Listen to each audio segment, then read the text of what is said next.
Hello, this is Hugh, and I'm one of the PTE trainers and a content writer for the PTE.com. And I'm going to give you some handy tips on how to do different sections and subsections of the PTE test. Now, today I'm going to talk about the do's and don'ts of the fill-in-the-blank listening. As you may know, this item is the third part of the listening section.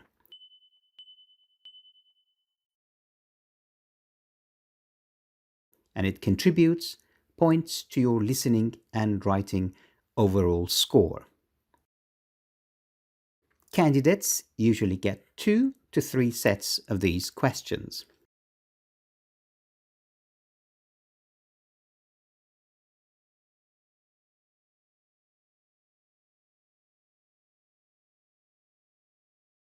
Now, basically, fill-in-the-blanks listening is a transcription of an audio with some words missing.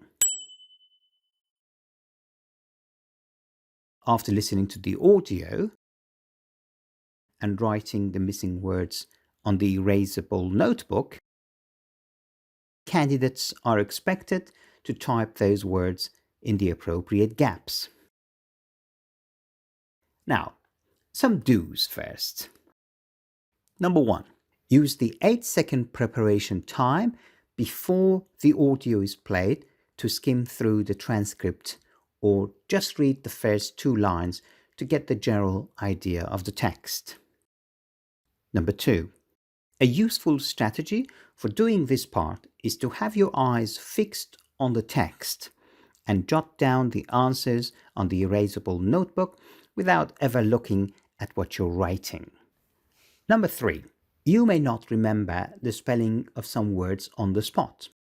In order not to forget that word, and consequently missing the answer to other gaps, you can write that word in your first language and think about the spelling when you are actually typing them in the gaps. Number 4, at the end of the audio, when you start to type in the answers, instead of using the mouse to move the cursor to the next gap, you can use the tab key to jump the cursor from one gap to another, as you can see here. If you want to go back to the previous gap, just press the Shift and the Tab keys. So press Tab to jump forward and Shift plus Tab keys to go back. Number 5, since the gaps in the text of the fill-in-the-blanks listening are not numbered, you need to note down the answers from top to bottom or left to right so that you know which is which. So if you missed the answer to a gap, just put a dash instead. Number 6, if you missed the answer to a gap, just leave it as it is. Or if you have a hunch based on the context, type it very quickly. Wrong answers do not get you negative points, but they can certainly waste your limited time.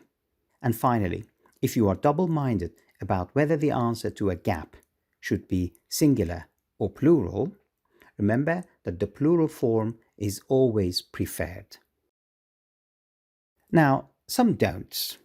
Number 1, do not try to type the answers in the gaps as the audio is being played. Number 2, the answer to a gap cannot be more than 1 word. So if you got 2 words as the answer, based on the context, type only 1 as the answer. For more information, visit our website at thepte.com and subscribe to our YouTube channel. Thank you.